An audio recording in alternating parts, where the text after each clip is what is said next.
Hansel and Gretel. Fairy Tale by Brothers Grimm. Hard by a great forest dwelt a poor woodcutter with his wife and his two children. The boy was called Hansel and the girl Gretel. He had little to bite and break, and once when great dearth fell on the land, he could no longer procure even daily bread. Now when he thought over this, by night in his bed and tossed about in his anxiety, he groaned and said to his wife, "What is to become of us? How are we to feed our poor children when we no longer have anything even for ourselves?" "I'll tell you what, husband," answered the woman. "Early tomorrow morning we will take the children into the forest to where it is the thickest. There we will light a fire for them and give each of them one more piece of bread, and then we will go about to our work and leave them alone.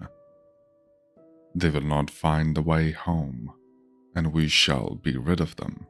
"No, wife," said the man, "I will not do that. How can I bear to leave my children alone in the forest? The wild animals would soon come and tear them into pieces." "Oh, you fool," said she. "Then we must all four die of hunger. You may as well plant the planks for our coffins." And she left him no peace until he consented. "But I feel very sorry for the poor children." "All the same," said the man. The two children had also not been able to sleep for hunger, and had heard what their stepmother had said to their father. Gretel wept bitter tears and said to Hansel, "Now all is over with us." "Be quiet, Gretel," said Hansel. "Do not distress yourself. I will soon find a way to help us." And when the old folks had fallen asleep, he got up, put on his little coat, opened the door below, and crept outside. The moon shone brightly, and the white pebbles which lay in front of the house glittered like real silver pennies. Hansel stopped and stuffed the little pocket of his coat with as many as he could get in. Then he went back and said to Gretel, "Be comforted, little sister, and sleep in peace. God will not forsake us." And he lay down again in his bed. When day dawned, but before the sun had risen, the woman came and awoke the two children, saying, "Get up, you sluggards. We are going into the forest to fetch wood." She gave each a little piece of bread and said, "There is something for your dinner, but do not eat it before then, for you will get nothing else." Gretel took the bread under her apron, as Hansel had the pebbles in his pocket. Then they all set out together on the way to the forest. When they had walked a short time, Hansel stood still and peeped back at the house, and did so again and again. His father said, "Hansel, what are you looking at there and staying behind for? Pay attention and do not forget how to use your legs." "Ah, father," said Hansel, "I'm looking at my little white cat, which is sitting up on the roof and wants to say goodbye to me." The wife said, "Fool, this is not your little cat. This is the morning sun which is shining on the chimneys." Hansel, however, had not been looking back at the cat, but had been constantly throwing one of the white pebble stones out of his pocket on the road. When they had reached the middle of the forest, the father said, "Now, children, pile up some wood, and I will light a fire that you may not be cold." Hansel and Gretel gathered brushwood together as high as a little hill. The brushwood was lighted, and when the flames were burning very high, the woman said, "Now, children, lay yourself down by the fire and rest. We will go into the forest and cut some wood. When we have done, we will come back and fetch you away." Hansel and Gretel sat by the fire, and when no one came, each ate a little piece of bread. As they heard the strokes of the wood axe, they believed that their father was near.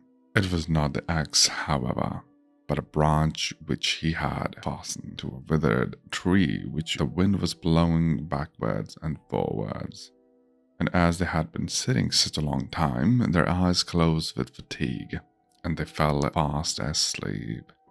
When at last they awoke, it was already dark night. Gretel began to cry and said, "How are we to get out of the forest now?"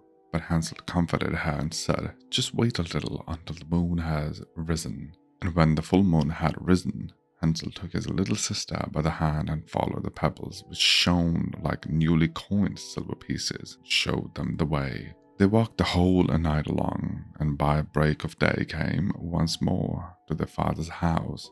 They knocked at the door, and when the woman opened it and saw that it was Hansel and Gretel, she said, "You naughty children, why have you slept so long in the forest?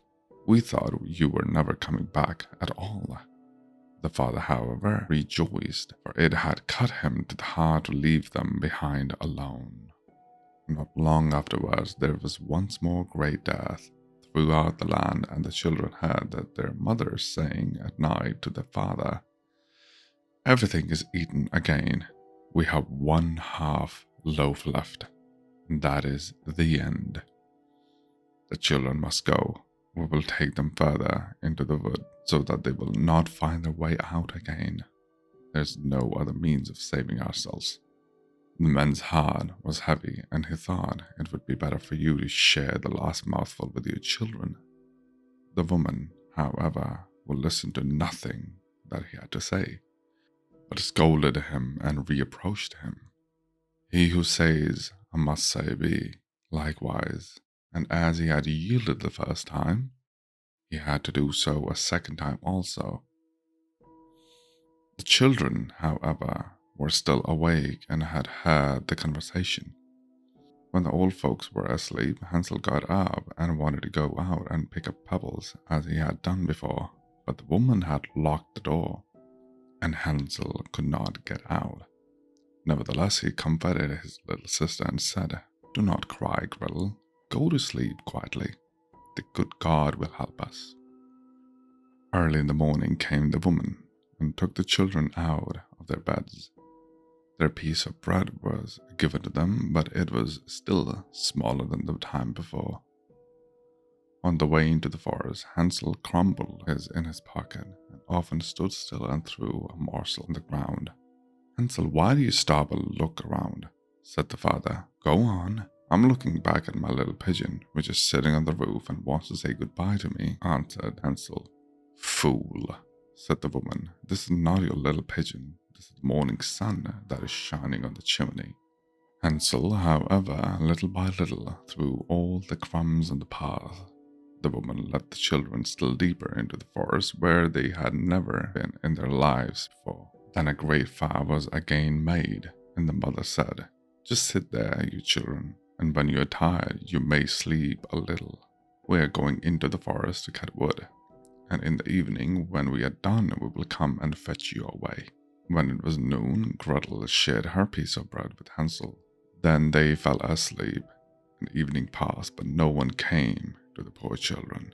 They did not awake until it was dark night, and Hansel comforted his little sister and said, "Just wait, Gretel, until the moon rises, and then we shall see the crumbs of bread which I have strewn about. They will show us our way home again."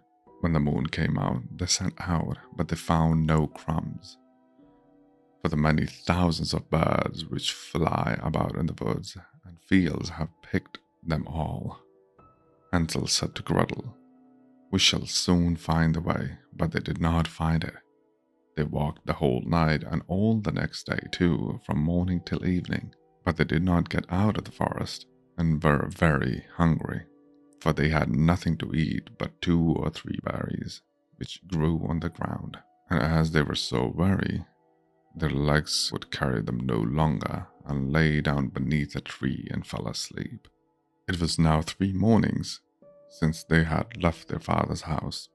They began to walk again, but they always came deeper into the forest, and if help did not come soon, they must die of hunger and weariness. When it was midday, they saw a beautiful snow-white bird, which sang so delightfully that they stood still and listened to it. And when its song was over, it spread its wings and flew away before them, and they followed it until they reached a little house, on the roof of which it alighted.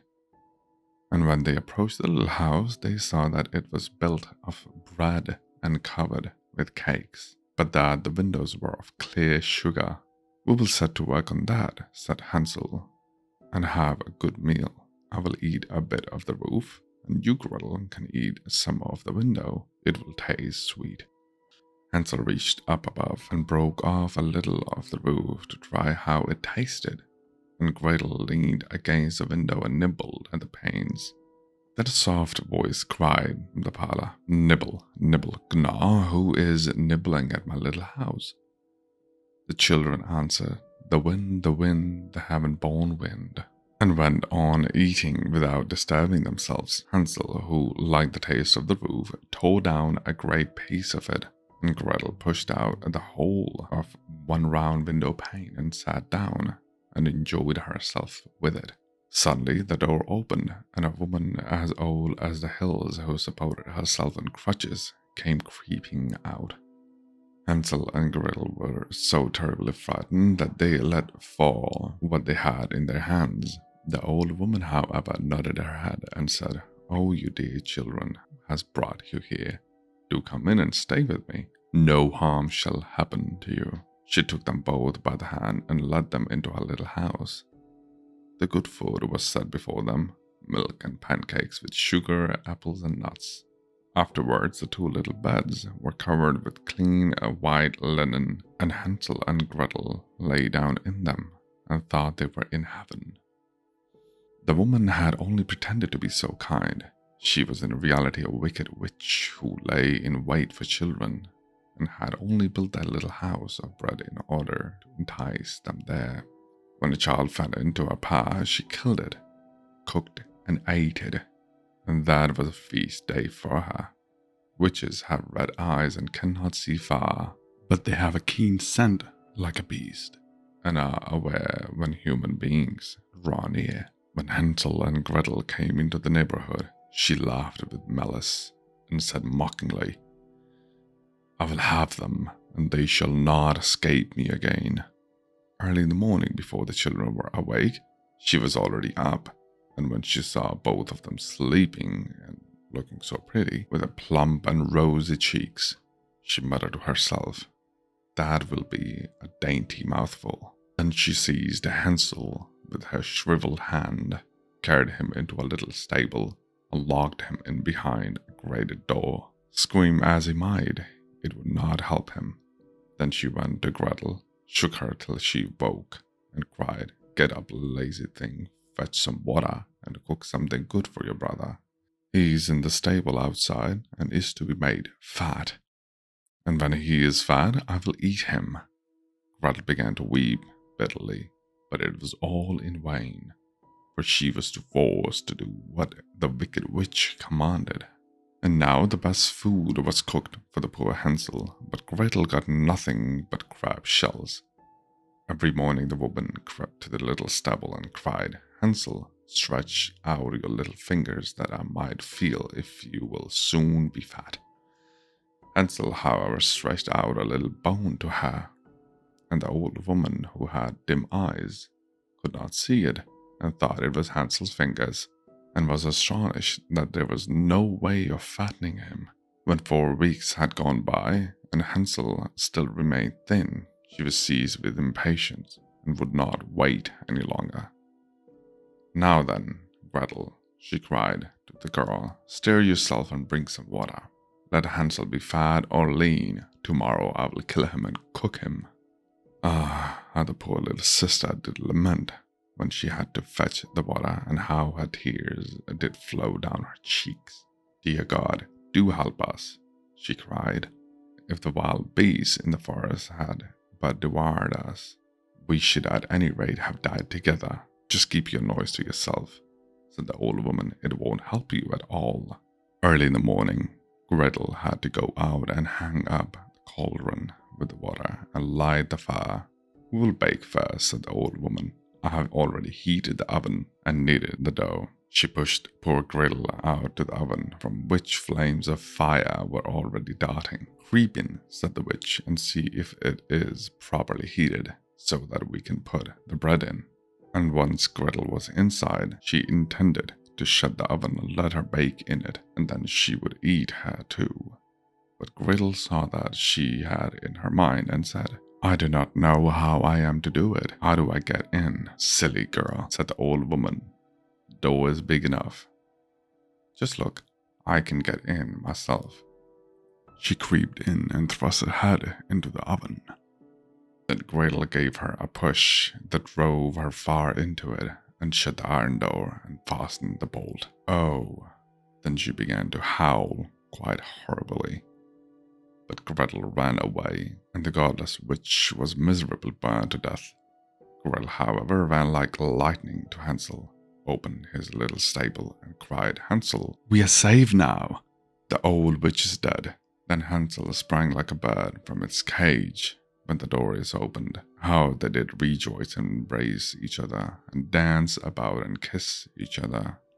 And as they had no longer any need to fear her, they went into the witch's house, and in every corner there stood chests full of pearls and jewels.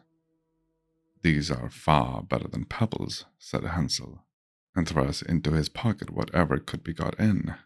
And Gretel said, "I too will take something home with me," and filled her pocketful as well. "But now we must be off," said Hansel, "that we may get out of the witch's forest." When they had walked for 2 hours, they came to a great stretch of water. "We cannot cross," said Hansel. "I see no footplank and no bridge." "And there is also no ferry," answered Gretel, "but a white duck is swimming there. If I ask her, she will help us over." Little duck, dost thou see? Hansel and Gretel are waiting for thee. There's never a plank or bridge in sight. Take us across and thy back so wide. The duck came to them, and Hansel seated himself on his back and told his sister to sit by him. "No," replied Gretel, "this will be too heavy for the little duck. She will take us across one after the other." The good little duck did so, and when they were once across safely, and had walked for a short time, the forest seemed to be more and more familiar to them, and at length they saw from afar their father's house. Then they began to run, rushed into the parlor, and threw themselves round their father's neck. The man had not known one happy hour since he had left the children in the forest. The woman, however, was dead. Gretel emptied her pocket until pearls and precious stones ran about the room, and Hansel threw one handful after another out of his pocket too, to add to them. Then all anxiety was at an end, and they lived together in perfect happiness.